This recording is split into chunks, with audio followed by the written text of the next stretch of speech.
Okay, so here we go. We're inside the shed.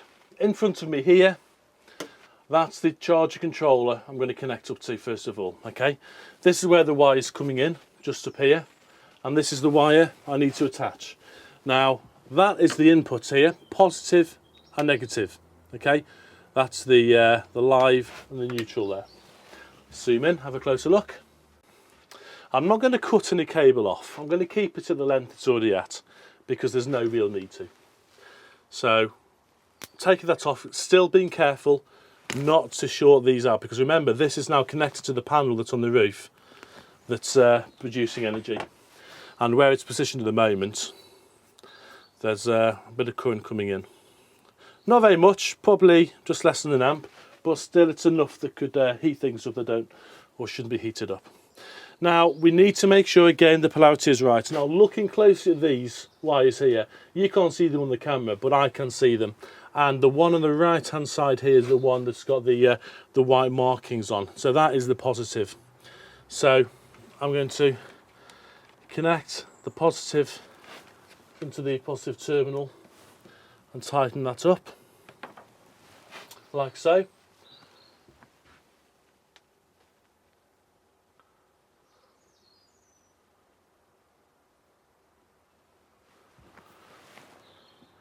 And same with the negative, inside the hole, tighten it up. Good, strong, tight connections. The general appearance of this system that I'm doing, like I say, I've said this a few times, it is just a temporary job, so it's not that important. However, what is important is electrical safety. Even though this is only going to be a temporary job, we still need to make sure that everything is watertight. We need to make sure that the connections are good and proper, the sound. We're not going to just have a bad connection and stop things charging. Bad connections in electrical work can be quite disastrous. If you get a bad connection, it can lead to high resistance in connections, and the higher the resistance, the more heat you get, and the more heat you get, the higher resistance, so before you know it, you've got a cable that's very, very hot and could start a fire. On this side of things, that's quite doubtful that that would happen. However, because we're using a car battery underneath here and there's a lot of current in a car battery, if you get anything wrong there, that can lead to hot wires and fires. So we do need to make sure we're very, very careful. Okay, so with that now means that there's power coming in to this box here, which basically means that those clips on the floor, can you see those? Those clips on the floor are now live. They are now ready to charge up a battery. So we need to make sure we carefully collect these and we put them somewhere where they're not going to be shorted out, because that will now charge a battery if we connect one to. So I'm going to just clip these onto the wooden frame of the shed, just so they're out of the way. There they are, just connected there, just connected out of the way. That's that side done.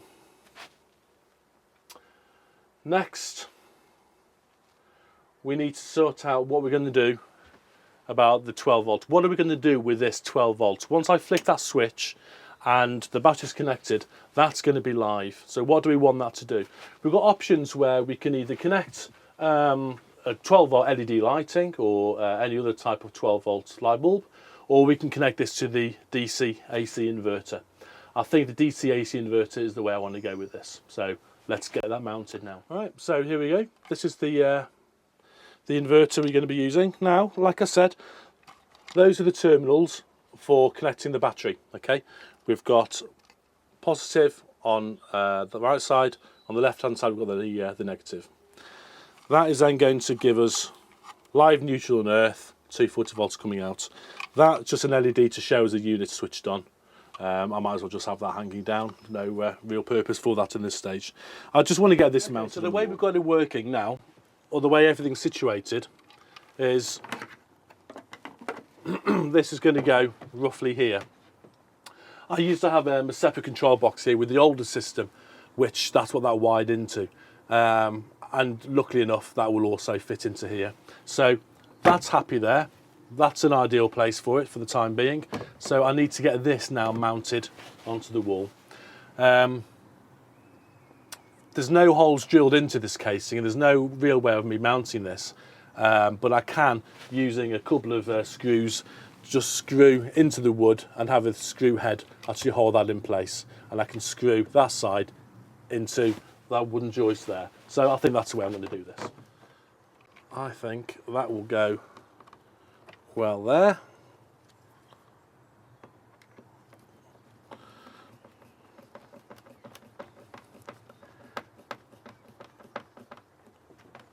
Right, that's that side in. Doesn't come out the other side, which is good. One more screw, please.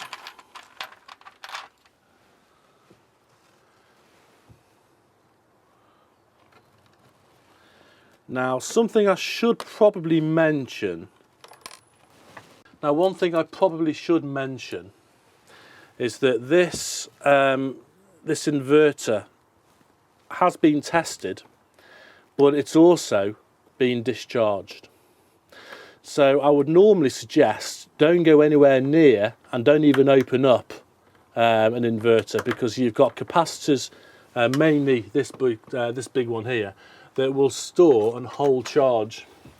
And even though the unit's turned off and possibly disconnected from a battery source, that will still have charge in and it can hold it for quite some time. This has been disconnected and switched on, and all the circuitry inside is being drained from the circuits and the components, so there's no charge in there. That's something I probably should have mentioned at the beginning. Again, it's all to do with safety. So there we go then, there's the finished product. That's mounted on the wall. This is the LED that indicates that we've got power to the system. Remember, that's power going in, it's indicating. It's not indicating whether there's power coming out, it's just so we know that the unit is switched on. I'm just going to position that there. Just there, so that'll just show me. The wiring, a little bit looks a bit dodgy, but it's actually quite good wiring. That's fine. I'm happy with that. I'm going to this terminal block. I'm going to just screw that down, thinking of it, whilst I'm here, because that's something I don't want to be waving around.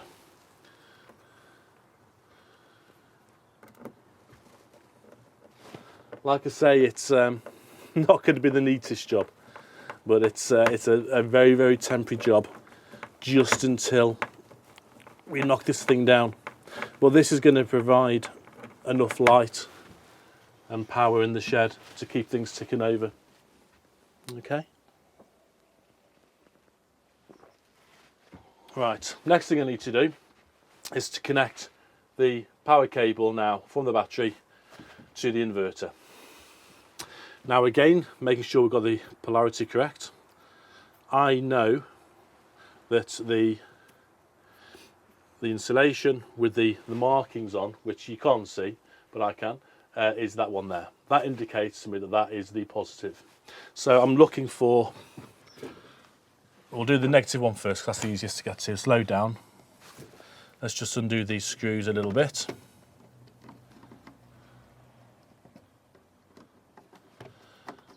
Luckily, things are just to the right length wire-wise, this side of things. Okay, and that can go in there.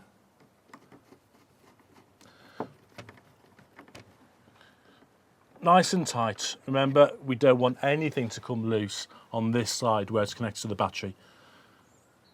That's all nice and tight, that's wonderful. Turn the last switch off there. Okay. So we're pretty much done then for the time being. It's we've got the cable coming in to the solar, to the regulator. From the regulator, let me adjust the camera.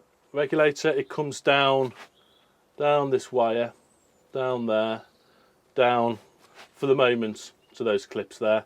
But those clips will be, most likely, I'll just keep those on the floor down here to the battery. Battery power comes back up to this light switch here. Once you flick the light switch, it sends the 12 volts up to the DC AC inverter. So now, I think what I'll do is to connect the battery. Okay, so this is my battery. I'll zip the lid. Now, this is going to be very clear. That's the positive side, that's the negative, red and black. So, with my two clips, remember, even though the circuitry is switched off and the light switch up top is switched off. As soon as you connect this, you've got part of the circuit that's then live, and that's the charging side of the circuit. So we're going to be careful with this, no mistakes. So we're going to do the positive first. Again, this is a very, very temporary job. Please don't panic and start sending in messages. And then negative onto the battery. There's no way those are going to come loose and shorten, because that would be disastrous. I think I probably will at some point later on disconnect these two clips and wire these permanently onto the clips, just for safety, because I don't want to be coming in and kicking these, because that could cause a fire. There we go, that's quite firm there. So that's happy. I'm happy with that for the time being. Let's take a look, see what's happening with the rest of the circuit. So let's move in now to what we've got. We've got the charger controller.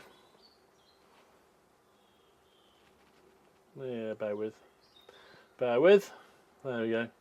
Charger controller here is now lit up, showing that it's charging. Current is extremely low. It's almost half an amp that we're producing at the moment, which for this weather, for this sun and the panel, that's okay. I'm happy with that. I knew it wasn't going to be more than sort of half an amp anyway, so there's no problems there. Also, the battery will have quite a bit of charge in it, so it's not going to be drawing an awful lot out anyway, so that's good. Power it up.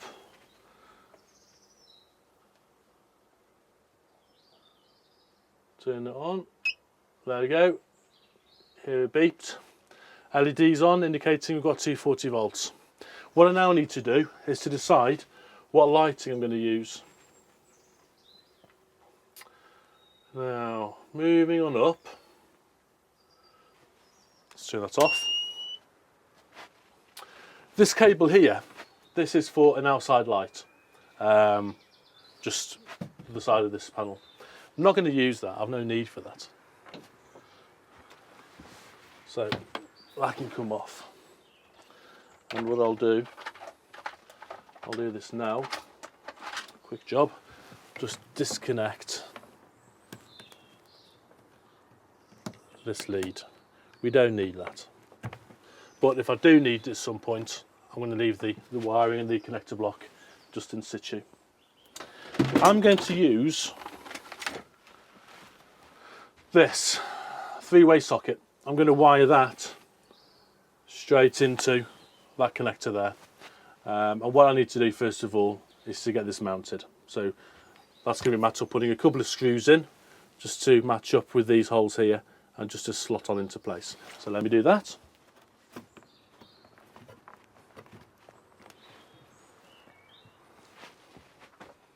Okay, there we go. So that's my sockets. The reason I'm putting these sockets high level, by the way, is because I'm going to probably connect it to this light up here, that's where the wire is. So, because I don't want to connect that straight to here, because I want to have other things plugged in as well. I don't just want this one light. So that is why I'm using the socket. That can still go into there, or I can put a plug onto that and plug it in, which I think is the preferred method. Okay.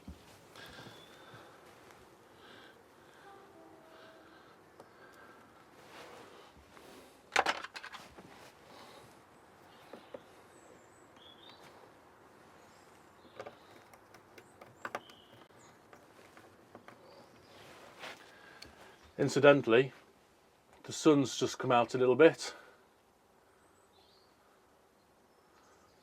and the current we've got into the battery now is an amp.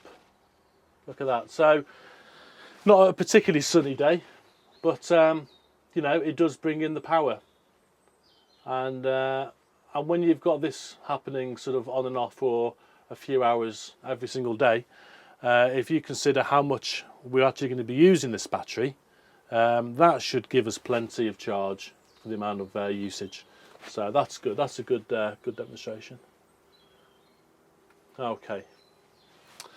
Just going to finish wiring in this. Okay, so this socket now is all connected to the inverter. Now, I've been having second thoughts, and that often happens when you're doing these sort of projects. It seems a shame to waste these sockets and waste electricity when I could use it for a purpose. And that purpose is charging batteries. Often I will have me camping batteries that are used for camping holidays and stuff in my trailer, and I would like to be able to charge those up from time to time and use them. And it would be nice to be able to plug them into here to run off this battery and the solar without wasting electricity on lighting. So if I connect this light here straight into this panel, that means whenever I've got this switched on, it's going to be wasting electricity by having the light on when I won't necessarily need it on. I might just want to have these sockets on. So what I'm going to do, I'm going to leave this light off for the time being.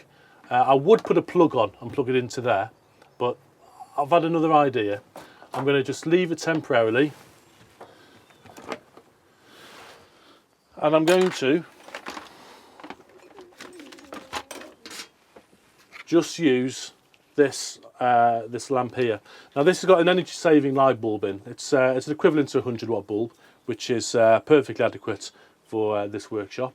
And I can mount this just up here and have it pointing and lighting up any part of this shed. So, and it's got a switch on it as well. So during the night, if I want to, I can leave this switched on, and then to walk in here at night, just switch on the switch on the wall and it'll light up. If I want to turn this light off but still have power, I can just turn it off on the switch. So that's what I'm going to do. Right then, get some cable ties just to smarten up the wiring.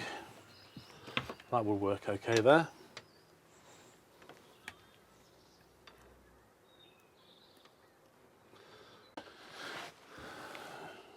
Snip that, snip that.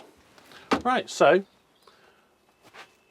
this little light now is just plugged into here, and then the switch is here. So I can switch that on, and there we go, we have light. This light I can now point anywhere, mainly down towards the bench, so I can see what I'm doing when I'm in. And it's all controlled by this switch. You can hear it discharging, can't you? Let me turn it off. But that's it. That's pretty much what I wanted. So I've got 2 spare outlets there. If I don't want to waste power with the light switched on, they're still energized, so I can plug in a car charger or a battery charger now to charge up my other appliances whilst I'm working out here. So that's ideal. Really pleased with that. And not forgetting, here we've got an amp, still got 1 amp coming in of charge. Turn it off. And the battery pack is still down there on the floor. That will be covered up. I am going to do something with that. I shan't just leave it. But there you go.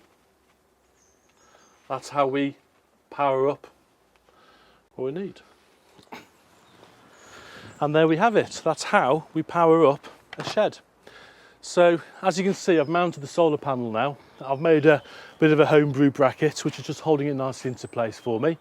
That's perfectly adequate for this. You should really have it better covered, better protected, better mounted, but that's perfect for the next few months. This is the outside light that I could decide, if I wanted to plug it in. Certainly if I'm working out here in the dark, it would give me lighting. Not really, that's important at the moment, so I'm not that bothered about it. But inside, in fact, yeah, the green light's just come on now, so it's showing me that it's charged. I thought it should be. It's not been used an awful lot of late because I've not been out here. But yeah, this battery is now certainly good to go. Very pleased with this. This is going to work well for me. So this has saved me having to run mains. I'm not going to be doing any heavy duty electrical work in here, so I don't need a lot of current. I think the maximum current I get from this This inverter is 300 watts, which is not very much at all, but it's perfectly adequate for the lighting that I'm using. So there you go. So there we have it, folks, all done. I hope you've enjoyed watching this video. Please bear in mind, like I said, it's not a professional job I've done. It's more of a bodge kind of make do type video. It's good enough what I need it for. I don't want to go to any expense. I haven't got an awful lot of time on my hands to be doing this. It's just something to get me up and running over the next few months whilst we've got no daylight. So in the evenings it gets dark very quickly, and still quite a bit to do out here. So that'll just give me the help that I need. So thanks for watching, and catch you next time.